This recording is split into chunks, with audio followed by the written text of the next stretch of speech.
Jadi sahabat ini tanya, ya Rasulullah, amal apa yang paling dicintai oleh Allah? Maka kata Nabi Muhammad, as-salatu liwaqtiha, salat tepat pada waktunya, nyembah Allah seperti perintahnya dalam Al-Quran, wa'budullah wa la tusyriku bihi syai'a, sembahlah Allah, jangan kalian sekutukan Allah subhanahu wa ta'ala. Thumma ai, kemudian apa yang dicintai sama Allah setelah salat? Maka dijawab oleh Rasulullah, yang kedua yang dicintai oleh Allah subhanahu wa ta'ala setelah sholat adalah al-birrul walidain, berbakti kepada. Saya mau hijrah dan saya juga mau berjihad di jalan Allah subhanahu wa ta'ala. Nabi tanya, alaka walidan, apakah kau masih memiliki kedua orang tua? Apakah engkau masih memiliki salah seorang daripada orang tua? Maka dijawab oleh sahabat tersebut, masih ya Rasulullah, bahkan dua-duanya masih hidup. Kata Rasulullah, kalau begitu kembali kepada kedua orang tuamu, rawatlah mereka, berbaktilah kepada mereka, maka engkau akan mendapatkan pahalanya di sisi Allah subhanahu wa ta'ala. Jadi orang mau jihad, pahalanya besar, tapi masih punya kedua orang tua. Kata Nabi Muhammad, apa? Kembali, rawat, bakti sama orang tuamu, maka engkau akan mendapatkan pahalanya jihad fisabilillah dengan berbakti kepada kedua orang tuamu. Dalam riwayat yang lain, ketika ditanya oleh Rasulullah, ada salah seorang sahabat yang ingin berjihad di jalan Allah subhanahu wa ta'ala, Nabi tanya, punya orang tua? Masih ya Rasulullah. Ibu saya. Kembali bakti sama ibumu, maka engkau akan mendapatkan pahalanya haji dan umrah dan berjihad di jalan Allah subhanahu wa ta'ala. Jadi seorang anak kalau dia berbakti kepada kedua orang tuanya, dapat pahala haji. Kalau sudah dapat pahala haji, berarti hajinya sempurna. Belum tentu kalau dia melaksanakan haji sendiri bisa sempurna. Kata Rasulullah, kembali kepada ibumu, rawatlah, berbaktilah kepada ibumu, fa anta hajun wa mu'tamar wa mujahid, maka engkau seperti seseorang yang menunaikan ibadah haji dan juga berumrah dan juga berjihad di jalan Allah subhanahu wa ta'ala. Nah, ini menunjukkan betapa besarnya amal berbakti kepada kedua orang tua. Orang tua ini adalah seseorang yang dipilih oleh Allah subhanahu wa ta'ala dan menjadi perantara seorang anak untuk masuk ke dalam surganya Allah, menjadi perantara seorang anak untuk mendapatkan keridhaannya Allah, menjadi perantara bagi seorang anak untuk mendapatkan rahmatnya Allah, menjadi perantara bagi seorang anak untuk lebih dekat kepada Allah subhanahu wa ta'ala. Orang tua ini anak tangga bagi seorang anak. Oleh karena itu, berbakti kepada kedua orang tua mendatangkan kemuliaan yang besar, mendatangkan kemuliaan yang sangat besar, pahala yang sangat besar di sisi Allah subhanahu wa ta'ala. Banyak sekali sebagaimana telah kita baca dalam pembahasan yang lalu, riwayat-riwayat sahabat yang mendatangi Rasulullah mau berjihad di jalan Allah. Nabi yang ditanya pertama kali sama Nabi Muhammad apa? Orang tua. Masih punya orang tua? Punya. Kembali. Surga di bawah telapak kaki ibumu. Riwayat yang lain, surga di bawah telapak kaki kedua orang tuamu. Maka berbaik-baiklah kepada mereka, berbaktilah kepada mereka, niscaya engkau akan mendapatkan surganya Allah subhanahu wa ta'ala. Itu bagian daripada keutamaan yang Allah berikan kepada anak-anak yang berbakti kepada kedua orang tuanya. Sehingga juga disebutkan di dalam hadis bahwasanya seseorang itu diharamkan dari rezekinya sehingga menjadi sempit. Ada orang kerja nggak kaya-kaya, rezekinya sempit luar biasa, tak lain rezeki itu dipersempit oleh Allah subhanahu wa ta'ala karena perbuatan maksiat. Kalau orang nggak berbuat maksiat, rezekinya akan dilapangkan oleh Allah. Tapi ketika seseorang berbuat maksiat, rezekinya akan disempitkan oleh Allah subhanahu wa ta'ala. Sempitnya rezeki karena apa? Karena perbuatan maksiat. Berbakti kepada kedua orang tua adalah ketaatan, tapi berdurhaka kepada kedua orang tua itu adalah perbuatan maksiat, bahkan maksiat yang besar, yang juga menyebabkan rezeki seseorang itu dipersempit oleh Allah subhanahu wa ta'ala. Dan sesuatu yang telah ditentukan oleh Allah atau yang disebut dengan qadha itu nggak bisa dirubah kecuali dengan doa. Dan umur manusia itu juga telah ditentukan oleh Allah subhanahu wa ta'ala, tapi umur itu bisa diperpanjang oleh Allah subhanahu wa ta'ala. Salah satu amalan memperpanjang umur manusia yaitu taat kepada kedua orang tua. Silaturahmi memperpanjang usia, kemudian berbakti kepada kedua orang tua juga memperpanjang usia seseorang. Lihat berapa banyak kita saksikan umatnya Nabi Muhammad ini usianya bukan seperti umat-umat dahulu. Umat dahulu ini ada yang usianya di atas 200 tahun, ada yang 300 tahun, panjang-panjang. Tapi umatnya Nabi Muhammad jarang ada yang sampai melewati 100 tahun. Tapi terkadang kita dapetin orang-orang yang usianya di atas 100 tahun. Ternyata ketika ditanya amaliyahnya apa? Berbakti kepada kedua orang tua. Baktinya kepada kedua orang tua menjadikan usianya dipanjangkan oleh Allah subhanahu wa ta'ala. Ada sahabatnya Nabi yang dipanjangkan juga usianya sama Allah Subhanahu wa taala. Salah satunya siapa? Anas bin Malik. Dipanjangkan usianya karena doanya Rasulullah. Itu pun juga kalau diteliti ya karena baktinya sama orang tua. Di waktu kecil dia bakti sama orang tua luar biasa. Ibunya yang miskin mendidik anaknya Anas bin Malik ini untuk apa? Untuk taat kepada Allah dan Rasulnya. Untuk taat kepada Allah dan Rasulnya. Dididik mulai dari kecil untuk cinta sama Nabi Muhammad. Akhirnya ketika Nabi Muhammad masuk ke Madinah, maka Anas bin Malik diberikan oleh ibunya kepada Nabi Muhammad. Ini anak saya Anas, saya jadikan pembantumu ya Rasulullah. Maka ibunya pernah minta sama Rasulullah agar anaknya Anas bin Malik ini didoakan. Ya Rasulullah, khwaidi muka Anas ud'ullah lahu. Doakan anak saya ini Anas bin Malik, pembantu kecilmu ini. Maka didoakan oleh Rasulullah, Allahumma atil umrahu wa akthir malahu wa waladahu wa ghafir dhanbahu. Doa yang terakhir ini wa ghafir dhanbahu, ada yang riwayat lain mengatakan wa adkhilhul jannah, dan masuk dia ke dalam surga. Kata Anas bin Malik, semua doanya Nabi mustajab. Yang pertama, Anas bin Malik didoakan sama Nabi, Allahumma akthir malahu wa waladahu, perbanyak hartanya dan anaknya. Kata Anas bin Malik apa? Kebun saya ini setahun panen 2 kali, padahal kebunnya orang lain itu setahun panen sekali. Tapi kebun saya panen 2 kali. Bahkan di kebun saya itu terkadang datang angin yang membawa aroma yang sangat wangi, wanginya lebih daripada kasturi. Hartanya berlimpah, jadi orang yang kaya luar biasa. Doanya Nabi apa? Perbanyak anaknya. Anas bin Malik punya anak 125 orang. Semuanya lelaki semua, hanya 2 anak wanita. Diberi keturunan yang banyak oleh Allah Subhanahu wa taala berkat doanya Nabi Muhammad. Dan juga dipanjangkan usianya. Makanya Anas bin Malik dikatakan sahabat yang terakhir kali wafat di negara Syam. Ada riwayat yang meriwayatkan usianya 99 tahun, ada 103, ada 106, ada 120 tahun. Perbedaan ulama tentang wafatnya Anas bin Malik di usia keberapa. Umurnya dipanjangkan oleh Allah sehingga dalam sebuah sejarah Anas bin Malik ini pernah berkata, yang dicatat oleh salah seorang yang hidup di zamannya, beliau pernah berkata, saimtul haya, aku ini sampai bosan dengan hidup, sudah kepingin cepat-cepat wafat berjumpa dengan Rasulullah Shallallahu Alaihi Wasallam. Sehingga beliau katakan, aku sudah merasa bosan dengan kehidupan, sehingga aku berharap doanya Nabi yang keempat ini cepat-cepat diijabahi sama Allah. Wa adkhilhul jannah, dan masukkan Anas ke dalam surganya Allah Subhanahu wa taala. Birrul walidain, amaliyahnya seseorang yang menjadikan orang tersebut umurnya dipanjangkan oleh Allah Subhanahu wa taala, yaitu dengan berbakti kepada kedua orang tuanya. Begitu juga dengan Uwais Al-Qarani, bukan sahabat tapi sahabat minta doa kepadanya. Bukan sahabat tapi Nabi Muhammad memberikan kabar kepada umat ini bahwa Uwais Al-Qarani nanti akan bisa memberikan syafaat, membantu orang yang sangat banyak jumlahnya. Karena apa? Amalnya berbakti kepada kedua orang tua. Orang di negaranya semua pernah pergi ke Madinah. Orang di negaranya selalu sibuk, mulutnya ini apa? Dhahabtu ila Rasulillah, aku kemarin pergi ke Madinah, ketemu sama Rasulullah. Wes kepingin pergi, tapi punya ibu tua.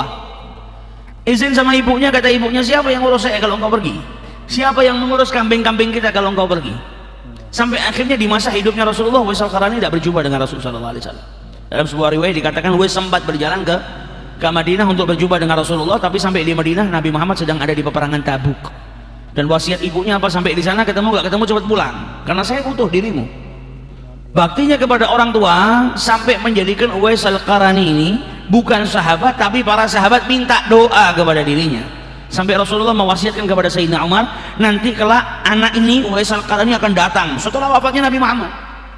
Nabi Muhammad ngasih wasiat kepada Umar bin Khattab, kalau engkau berjumpa, mintalah kepadanya beristighfar untukmu, mintalah kepadanya berdoa agar Allah mengampuni dirimu, karena doanya diijabahi oleh Allah Subhanahu wa taala. Majhulun fil ardi wa masyhurun fis sama. Ini orang di bumi nggak ada yang kenal, dianggap gembel, dianggap orang gila, tapi di langitnya Allah Subhanahu wa taala sangat dikenal.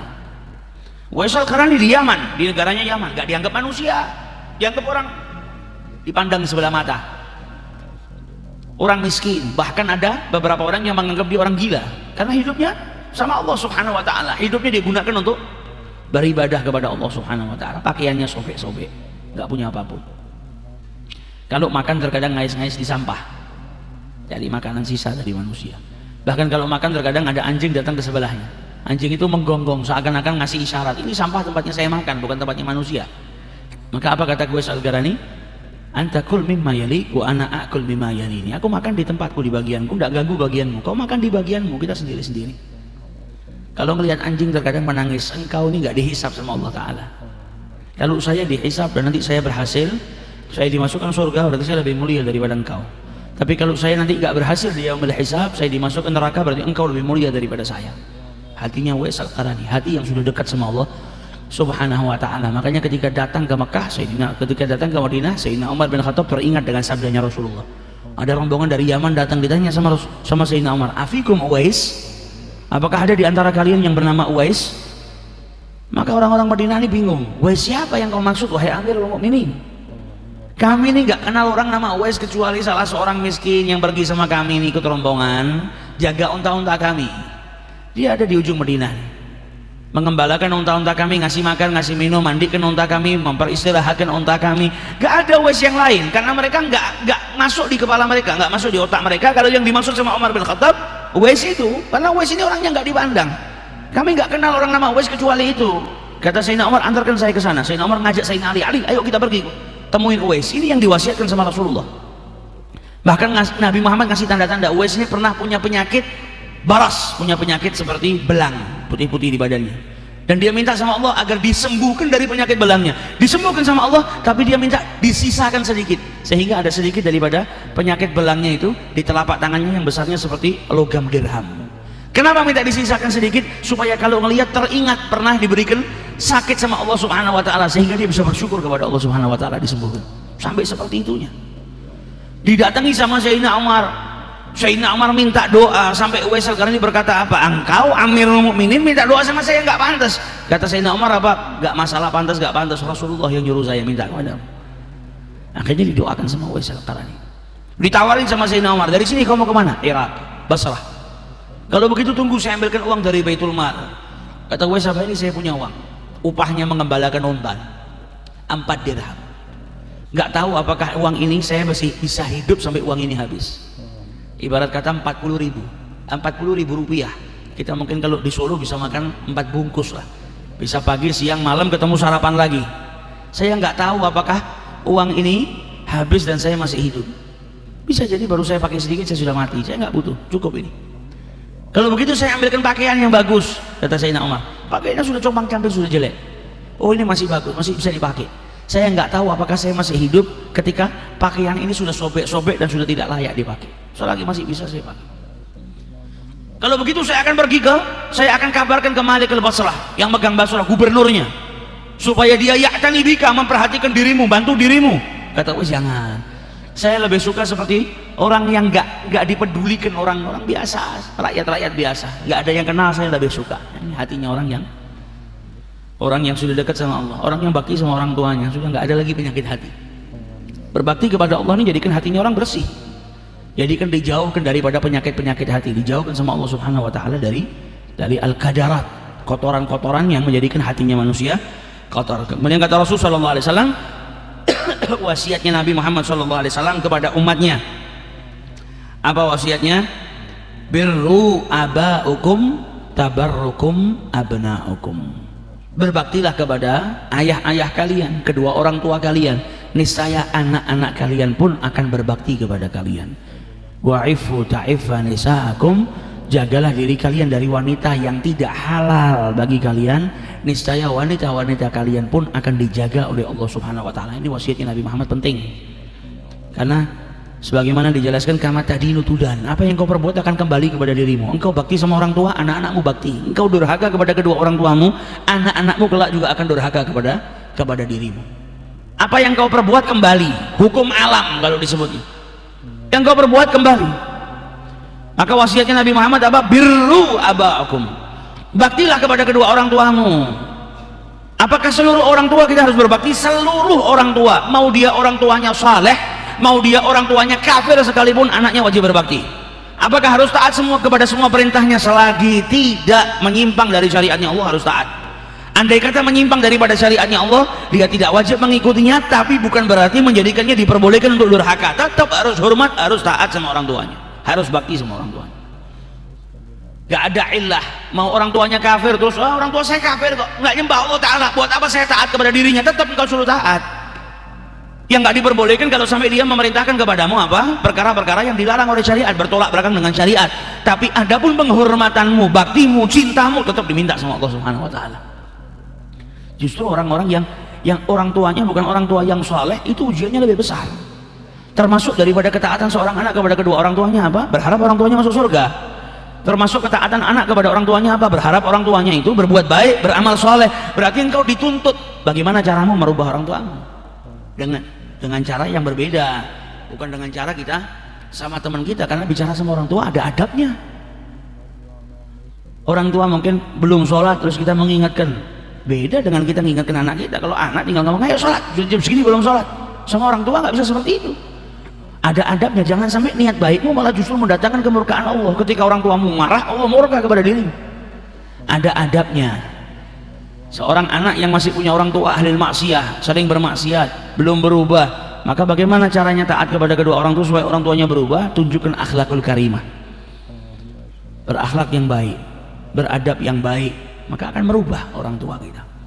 Dan ketaatan kita kepada orang tua, kita niatkan, ya Rabb, saya taat kepada orang tua saya dan saya berharap Engkau memberikan imbalan dengan memberikan hidayah kepada kedua orang tuaku. Maka amal kita ini akan menjadi hidayah bagi kedua orang tua yang belum mendapatkan hidayah daripada Allah Subhanahu wa taala. Hati-hati, jangan sampai durhaka.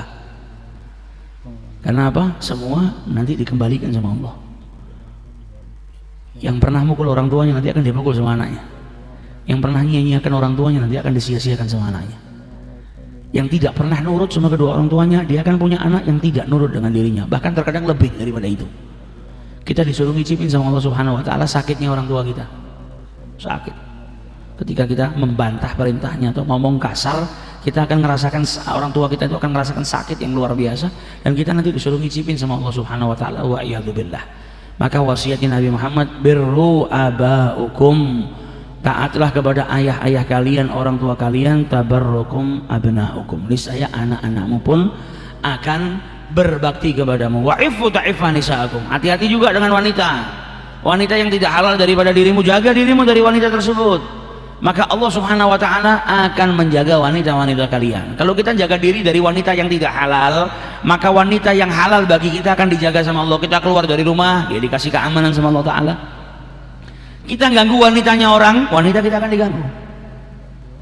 Ada orang dia sudah punya istri, tapi dia ganggu istrinya orang lain. Istrinya orang lain dia ganggu. Maka jangan pernah berharap istri Anda diberikan keamanan sama Allah Subhanahu wa taala kalau Anda tidak merubah perbuatan tersebut. Selagi kita nggak bisa jaga, maka kita akan disuruh ngicipin. Ini suaminya istri yang kau ganggu, ini punya perasaan juga, yang marah ketika istrinya kau ganggu, kau disuruh merasakan juga perasaan yang sama. Wa iyadzubillah. Sampai ada seseorang yang istrinya taat, dia taat, setiap keluar dari rumah ditinggal, di rumah dijaga sama Allah Subhanahu wa taala. Lalu pagi ada orang nganter susu, cuma ditaruh depan rumahnya karena tahu ini sahibul bait, yang laki nggak ada, yang di rumah perempuan, taruh depan rumah pedagang susu ini. Suaminya keluar suatu hari, nafsunya menguasai dirinya sampai dia ngelihatkan wanita yang bukan mahramnya dengan syahwat, terlena dengan kecantikan wanita. Ini wanita di rumah, istrinya dia sudah bertahun-tahun kalau ditinggal di rumah aman saja. Tukang susu ini biasa naruh susu di depan, tapi ketika dia bermaksiat di hari itu juga tukang susu itu ngetuk pintu rumahnya. Si perempuan mengeluarkan tangannya cuma mau ngambil botol susu yang ditaruh, dipegang sama tukang susunya tadi. Engkau nggak bisa jaga matamu, istrimu juga tidak dijaga sama Allah Subhanahu wa taala. Jadi wa'ifu ta'ifa nisaakum kama tadinu tudan, apa yang kita perbuat kelak kita akan merasakan daripada imbal baliknya.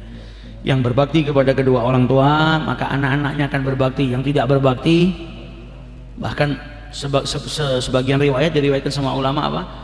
Anak yang ngasih muka masam kepada orang tuanya, nggak ngomong kasar lah, baru ngasih muka yang nggak enak saja. Dijelaskan ketika dia ngasih muka nggak enak ke orang tuanya itu, para malaikatnya Allah langsung lari cepat-cepat ke arsy, megangin arsy karena arsy berguncang. Para malaikat megangin, takut arsy itu jatuh nimpa orang tersebut, saking murkanya Allah Subhanahu wa taala kepada anak yang ngasih wajah yang masam kepada orang tuanya. Baru ngasih raut wajah yang nggak enak, belum dia ngomong kotor, belum dia banting pintu, maka akan datang kemurkaan yang luar biasa. Wa iyadzubillah. Kemudian dalam hadis yang lain disebutkan Nabi SAW naik ke atas mimbar Ketika beliau naik ke atas mimbar, beliau tiba-tiba mengucapkan amin, amin, amin 3 kali. Para sahabat bingung apa yang diamini oleh Rasulullah SAW.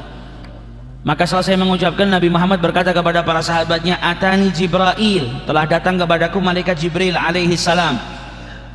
Kemudian Jibril berkata, ya Muhammad, man adraka ahad abawaihi thumma lam yabirrahuma famata fadakhala an-nar fa'ab'adahu Allah, qul amin. Wahai Muhammad, barang siapa yang mendapati kedua orang tuanya masih hidup namun dia tidak berbakti kepada keduanya, kemudian mereka dimasukkan oleh Allah Subhanahu wa taala ke dalam neraka, semoga Allah menjauhkannya. Katakan amin wahai Muhammad, maka diamini oleh Rasulullah SAW. Kemudian Jibril berkata, man adraka syahrul Ramadan, siapa yang mendapati bulan suci Ramadan famata falam yaghfiru lahu, dan ia pun mati tapi dia belum diampuni oleh Allah Subhanahu wa taala, fa'adkhalan nar, ia pun dimasukkan ke dalam neraka, fa'ab'adahullah, semoga Allah menjauhkannya. Qul amin, katakan amin wahai Muhammad, diamini oleh Nabi besar Muhammad sallallahu alaihi wasallam. Kemudian malaikat Jibril berkata, ya Muhammad, wa man dzukirtu indahu falam yusalli alaika, yang disebutkan namamu dan dia tidak bersalawat kepadamu, kemudian dia mati dan dimasukkan ke dalam nerakanya Allah Subhanahu wa taala, semoga Allah menjauhkannya. Katakan amin, maka Nabi pun mengamini doanya malaikat Jibril. Dikasih orang tua sama Allah, mendapati orang tuanya sampai tua tapi dia tidak berbakti kepada kedua orang tuanya, akhirnya apa? Mati, dimasukkan neraka oleh Allah Subhanahu wa taala, semoga Allah menjauhkannya wahai Muhammad. Didoakan sama malaikat Jibril, semoga enggak ada dari umatnya Nabi Muhammad ini yang berbuat seperti itu. Sifat-sifat seperti itu dijauhkan oleh Allah Subhanahu wa taala. Karena apa? Orang yang mendapatkan kedua orang tuanya masih hidup, itu berarti Allah itu cinta sama dia. Dia dikasih anak tangga untuk masuk ke dalam surga, dikasih pintu surga yang mudah. Ini loh, orang tuamu masih hidup, taat sama dirinya, ada pintu surga di depan matamu. Tapi dia ternyata nggak merawat orang tuanya, ternyata dia nggak berbakti kepada orang tuanya, malah durhaka, maka menyebabkan dirinya dimasukkan ke dalam nerakanya Allah Subhanahu wa taala, wa iyadzubillah. Makanya dalam sebuah hadis dikatakan ada 3 golongan yang tidak dipandang oleh Allah Subhanahu wa taala. Salah satunya apa? Al-uquqil walidain. Di hari kiamat 3 golongan nggak dipandang sama Allah. Yang pertama apa? Durhaka sama orang tua. Para ulama menjelaskan kenapa orang yang durhaka kepada orang tua itu malah jadi orang pertama yang nggak dipandang sama Allah Subhanahu wa taala. Karena orang tersebut dikasih kenikmatan sama Allah tapi diingkarin kenikmatan tersebut. Orang dikasih kesehatan tapi dia ingkar atas nikmat. Saya nggak butuh sama kesehatan ini, buat apa? Ambil. Maka yang beri kesehatan akan marah. Baik-baik dikasih kesehatan kok malah ingkar. Begitu juga orang yang dikasih orang tua, dia nggak berbakti, dia dikasih surga sama Allah tapi dia sia-siakan. Saya nggak butuh surga, ambil, saya butuh neraka. Nah, orang yang dikasih orang tua ini sama Allah dikasih pintu surga. Kalau dia nggak berbakti, dia akan masuk ke dalam nerakanya Allah Subhanahu wa taala. Maka seakan-akan dia berkata kepada Allah, saya nggak butuh surgamu, ambil, saya butuh nerakamu. Maka orang seperti itu adalah orang pertama yang tidak dipandang oleh Allah Subhanahu wa taala di hari kiamat. Wa iyadzubillah. Oleh karena itu salah seorang saleh diriwayatkan kalau itu adalah Al-Imam Hasan Al-Basri. Ketika ibunya wafat dia nangis luar biasa sampai orang bingung. Oh, ini ulama besar, ibunya mati kok nangis seperti ini, gimana? Sampai dikatakan, anta ya imam, orang sepertimu gak pantas nangis seperti ini. Harusnya punya sabar, punya tabah. Lalu dia bilang, saya sabar. Saya nggak mengingkari sunnatul hayah, hukum alam, ada kehidupan, ada kematian. Tapi yang saya tangisi apa? Saya kehilangan pintu surga. Sebelumnya, hari-hari sebelum ini saya masih punya pintu surga. Adanya orang tua ini, kalau saya berbakti saya punya pintu surganya Allah Subhanahu wa taala. Tapi hari ini pintu surga tersebut dihilangkan oleh Allah Subhanahu wa taala. Saya nangis karena hilangnya pintu surga. Maka dari itu kita yang punya orang tua ini jangan sampai kita sia-siakan. Nanti kita nggak disia-siakan sama anak kita. Ngucap uff aja nggak boleh, wala taqul lahuma uff.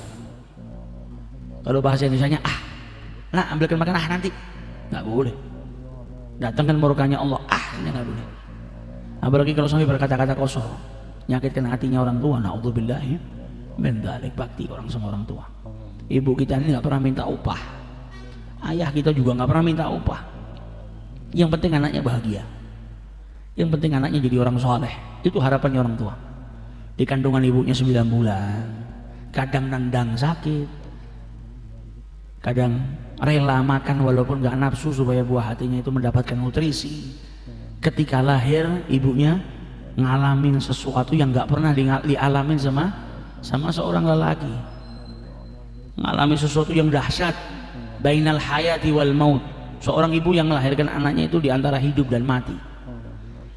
Sakitnya adalah sakit kedua setelah sakaratul maut. Sakit paling dahsyat pertama itu, yang nomor satu sakaratul maut. Yang kedua, sakitnya seorang ibu yang melahirkan anaknya. Sakitnya melebihi daripada 40 tulang kita dipatah-patahkan. Sakitnya wanita yang melahirkan itu melebihi daripada sakitnya 40 tulang yang ada di tubuh kita ini dipatahkan. Itu tangan kita andai kata dipatahkan gitu, sakitnya kayak apa sih? Ini 40 tulang dipatahkan, sakitnya lebih daripada itu. Itu ibu kita ngalamin proses yang sangat sakit demi mengeluarkan buah hatinya. Setelah itu bukan selesai. Tadinya 9 bulan di kandungan, setelah itu belasan tahun dirawat. Lela nggak makan demi anaknya, Lela nggak tidur demi anaknya. Belum lagi ngeluarin kotoran, dicebokin sama orang tuanya, dimandiin. Tapi ada seorang anak yang malah orang tuanya di waktu tua kencing mau nyebokin jijik. Orang tuanya di masa tua sudah nggak bisa mandi sendiri, kemudian anaknya malas untuk memandikan kedua orang tuanya, padahal di masa kecil belasan tahun. Belum tentu orang tua yang nggak bisa mandi sendiri, nggak bisa cebok sendiri itu anaknya akan merawat belasan tahun seperti dia merawat, seperti dia dirawat sama orang tuanya. Ini semua akan dihisab sama Allah Subhanahu wa Ta'ala. Ada yang ketika ditanya sama orang tuanya, mungkin orang tuanya sudah agak pikun sehingga pertanyaannya berulang-ulang, marah. Dari tadi tanya terus dengan pertanyaan yang sama, padahal dia waktu kecil bertanya sama ayahnya dengan pertanyaan yang sama ribuan kali, ayahnya nggak pernah bosan. Setiap melihat sesuatu, Pak ini apa? Dijawab sama bapaknya. Besok ketemu lagi nanya, Pak ini apa? Dijawab lagi sama bapaknya, dalam keadaan senyum dan senang. Berharap anaknya selalu bertanya, ayo tanya, saya kasih jawaban, supaya engkau tambah pintar. Orang tuanya di masa tua tanya 2-3 kali dia sudah marah. Ini akan dihisab sama Allah. Engkau ngangkat suara, orang tuamu terkejut dengan suaramu yang keras sampai menyakitkan hatinya, arsy-Nya Allah bergoncang. Jangan harap sholatmu diterima sama Allah, jangan harap sedekahmu diterima sama Allah. Ridhallah fi ridhal walidain, keridhaan Allah itu terletak ke dalam keridhaan kedua orang tuamu. Orang tuamu ridha, Allah ridha. Orang tuamu murka, kata Rasulullah SAW, maka Allah murka kepada dirimu. Itu sudah sunnatullah, sudah diikat sama Allah Subhanahu wa Ta'ala. Siapa yang ingin tahu dirinya saat itu dia dimurkai sama Allah atau diridhoi sama Allah, lihat bagaimana orang tuanya. Kalau orang tuanya ridho sama dia, berarti saat itu Allah sedang ridho. Kalau orang tuanya murka sama dia, berarti saat itu Allah sedang murka. Maka jangan keluar dari rumah tanpa keridhaan kedua orang tua, bahaya. Berarti kita keluar dari rumah, Allah Subhanahu wa Ta'ala sedang murka sama kita. Nah kalau di jalan kita mati, berarti kita mati dalam keadaan dimurkai sama Allah Subhanahu wa Ta'ala. Jangan sampai kita berbuat sesuatu yang mendatangkan kemurkaan orang tua. Bahagiakan orang tua ini jimat kita yang terakhir. Cara kita yang paling mudah untuk menuju surganya Allah Subhanahu wa Ta'ala. Sabar, rawat orang tua, apapun cobaannya, apapun godaannya.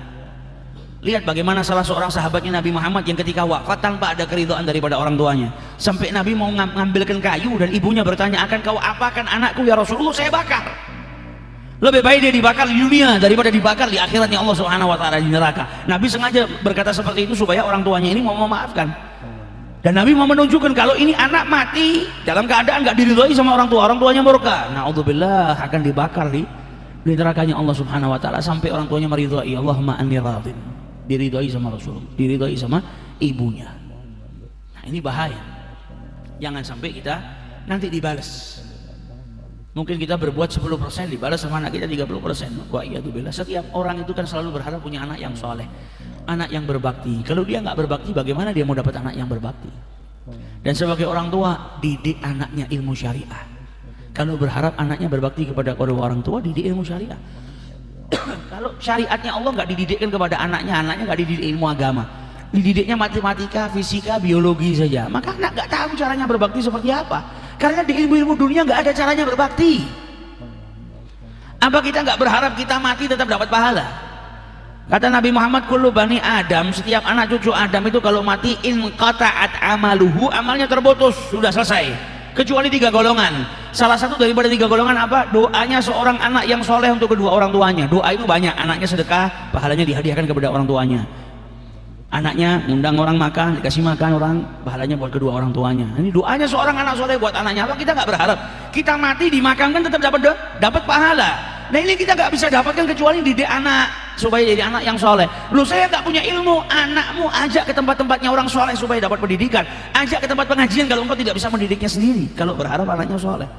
Anaknya nggak didik agama, dididik semuanya ilmu-ilmu dunia, nggak tahu caranya soleh, nggak tahu anaknya kalau mengatakan off kepada orang tua itu dilaknat sama Allah Ta'ala, nggak tahu kalau dia ngasih muka masam itu dilaknat sama Allah Ta'ala. Akhirnya apa? Dia durhaka kepada orang tuanya karena nggak punya ilmunya. Tapi kalau dari kecil dididik syariat, dari kecil dididik ilmu agama, maka dia akan tahu kalau berbakti kepada orang. Jadi kita nggak nyekolahkan anak kita atau didik anak kita ilmu agama, manfaatnya kembali kepada kita. Kita akan dijadikan raja sama anak kita, karena anak kita akan berlomba-lomba mendapatkan surganya Allah Subhanahu Wa Taala dari berbakti. Makanya lihat anak-anaknya orang yang soleh, yang anak-anaknya dididik oleh ibu-ibunya dan ayah-ayahnya soleh. Kita lihat di depan mata kepala kita sendiri bagaimana penghormatannya kepada kedua orang tua. Saya pernah ngelihat seorang anaknya soleh, semenjak saya kenal sampai detik ini saya nggak pernah ngelihat dia kepalanya ngangkat di depan orang tuanya, selalu merunduk. Hormat ta'zim yang luar biasa. Ayahnya soleh, ibunya soleh, didik anaknya dengan ilmu agama. Akhirnya anaknya bisa berbakti yang luar biasa. Jalan belakangin orang tuanya nggak pernah, kalau mau jalan mundur. Tapi anak yang nggak didik ilmu agama nggak tahu. Nah itu pentingnya. Terkadang ada orang sunnahnya dikerjakan, wajibnya ditinggalkan. Kira-kira bisa diterima nggak sholatnya sama Allah kalau orang itu sholat qabliyah ba'diyah tapi zuhurnya nggak sholat? Datang waktu zuhur dia sholat qabliyah, kemudian sholat ba'diyah tapi zuhurnya nggak dikerjakan, nggak ada manfaatnya, yang wajib ditinggalkan. Nah terkadang ada orang menghormatin orang lain tapi nggak hormat sama orang tuanya. Hormat sama ulama, dia pandang ini orang soleh, orang dekat sama Allah Subhanahu Wa Taala. Bapakku mbokku ora tau sholat, kalah sama orang ini. Yang ini walaupun tidak sholat tapi diwajibkan dalam Al-Quran, wa'budullaha wa la tusyriku bihi syai'a wa bil walidaini ihsana. Terkadang ada orang salah nempatkan, kau menghormati ulama, menghormati orang soleh, bagus.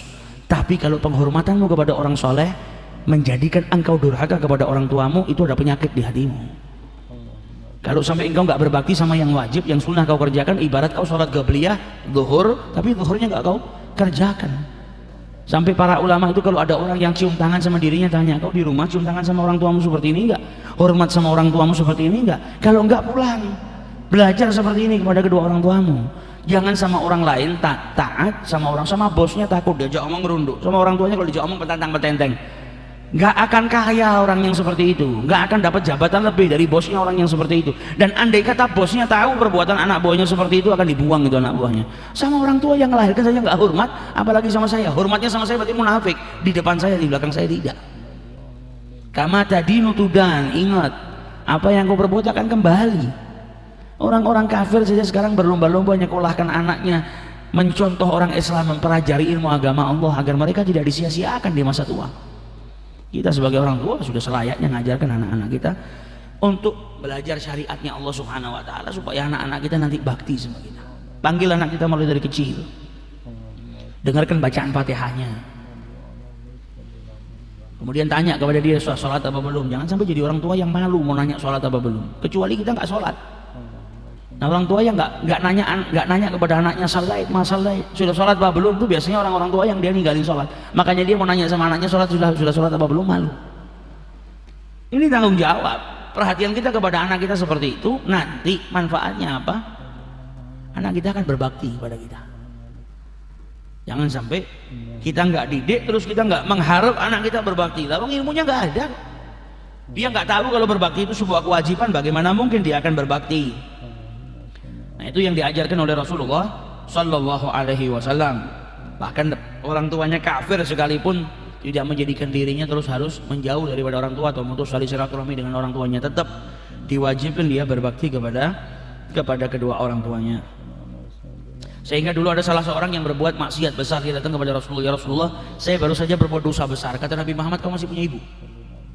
Gak punya ya Rasulullah. Punya bibi? Punya. Berbakti sama bibi. Sebagaimana Abdullah ibnu Umar, Abdullah ibnu Abbas, datang orang maksiat, saya punya dosa besar, masih punya ibu, punya bakti. Karena ada perbuatan-perbuatan maksiat yang diampuni dosanya sama Allah Subhanahu Wa Taala karena perbuatan baik.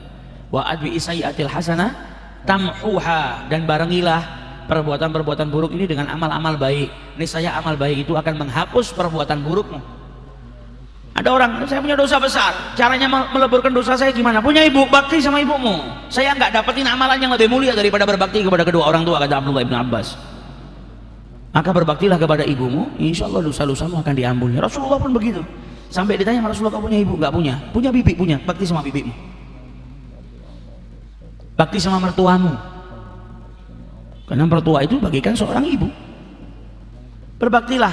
Maka dengan berbaktimu kepada orang tuamu tadi, niscaya Allah Subhanahu wa taala akan mengampuni kesalahanmu, mengampuni dosa-dosamu. Nah, ini hebatnya orang yang berbakti kepada orang tua. Kemudian ditanya, ada salah seorang sahabat nanya, "Ya Rasulullah, saya punya orang tua sudah wafat. Ketika hidupnya saya belum sempat berbakti. Apakah ada cara untuk berbakti kepada orang tua yang sudah wafat?" Maka dijawab oleh Rasulullah SAW, bisa. Bisa. Seorang anak yang belum sempat berbakti, orang tuanya sudah wafat, dia masih bisa berbakti.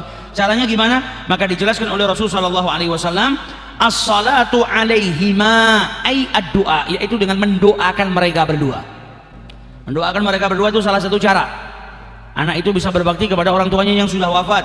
Wal istighfaru lahuma, kemudian memohonkan ampun kepada mereka. Wa infadhu ahadihima, dan juga menunaikan utang-utang mereka atau janji-janji mereka. Itu juga salah satu cara untuk berbakti. Dan juga as-silaturrahim, bersilaturahmi kepada kerabat-kerabatnya ayah atau ibu yang selalu didatangi, disambung silaturahminya oleh orang tua kita atau kepada sahabat-sahabatnya.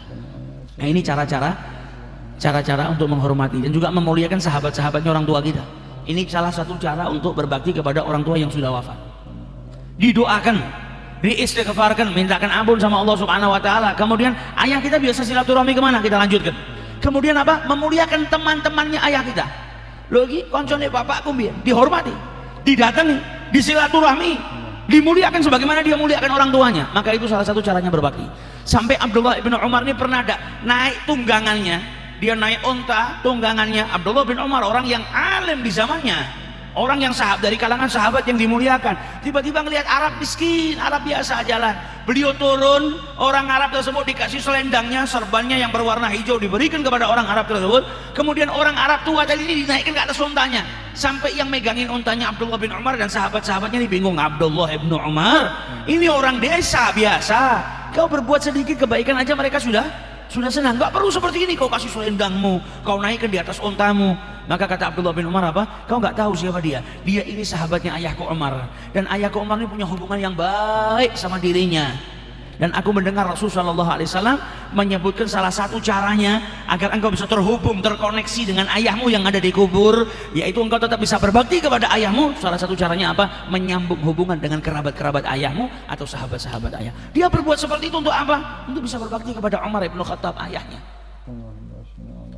Sampai datang ke desa lain, datang ke kota lain, disilaturahmi teman-temannya Umar bin Khattab. Aku datang ke sini karena apa? Karena ayahku punya hubungan dengan ayahmu. Ini temannya Umar bin Khattab sudah wafat, ini generasi setelahnya. Jadi sama-sama anak. Saya dengar kalau nyambung tali silaturahmi dengan kerabatnya, teman-temannya ayah itu mendapatkan kemuliaan yang besar di mata Allah. Maka saya datang ke sini untuk nyambung silaturahmi. Nah, ini caranya berbakti kalau orang tua sudah nggak ada. Nah, ini kalau kita ajarkan sama anak kita kan enak. Nanti kita wafat, anak kita istighfar buat kita.